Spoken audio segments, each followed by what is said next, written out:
بهر ووتېدو تجارت شروع کړ.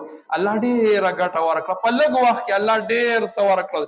د ټولو نه مالداره صحابي او عثمان رضی الله تعالی عنهم او عبدالرحمن ابن عوف رضی الله تعالی عنهم الله ډېر مال ورکړ.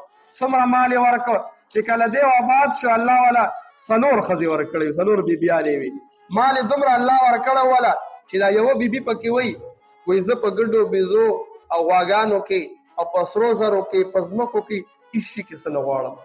ماله صرف چې په نغدو کې څه کېږي زما څه کېږي په نغدو کې راکړه، نورو کې څه نه غواړم.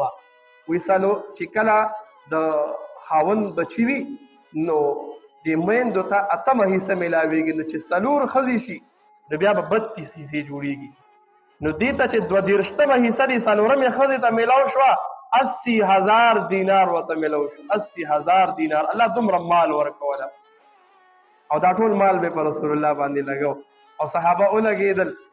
داسې ورورولۍ قایمې کړې د پیغمبر علیه الصلاة والسلام په منځ کې چې کله مکه فتح شوله د پیغمبر علیه الصلاة والسلام چونکې د مکې خلک نوي مسلمان شوي وو، پیغمبر علیه الصلاة والسلام وله مالونه ډېر ورکړل. چاله یې ګډې ورکړې، چاله یې بیزې ورکړلې، چاله یې سره زر ورکړل، چاله یې څه ورکړل.